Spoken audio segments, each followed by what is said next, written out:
नाज़रीन, शिकारपुर के सेशन जज शहर में SOPs ते अमल न थियण ते डिप्टी कमिश्नर खे लेटर जारी करे छॾियो आहे। इन हवाले सां तफ़सील ॿुधाए रहियो आहे अब्दुल रशीद ॼामड़ो।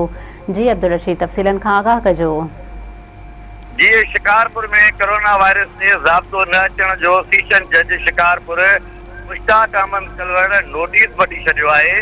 सेशन जज शिकारपुर पारां DC शिकारपुर ॾांहुं मोकिलियल लेटर में डिप्टी कमिश्नर शिकारपुर खे पाबंद कयो वियो आहे त हू ईंदड़ 3 ॾींहनि जे अंदरि ज़िले जे होटलनि ऐं होटल जे मालिकनि जी नालनि जी जेका लिस्ट आहे उहा अदालत में पेश करे।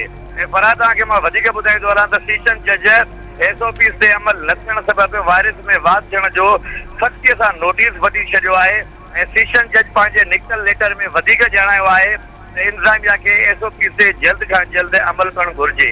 ऐं ॿिए पासे वधीक ॿुधायां त कोरोना वायरस जे हवाले सां जॾहिं खां शिकारपुर जे अंदरि हिन जो सिलसिलो शुरू थियो आहे उन्हनि ॾींहंनि खां अॼु 100 ॾींहं पूरा थिया आहिनि त डिप्टी कमिश्नर रही बख्श मितलो पाण खे सरकारी बंगले अंदरि आइसोलेट करे छॾियो आहे। जी, तफ़सीलन लाइ अब्दुल रशीद, तव्हांजी महिरबानी।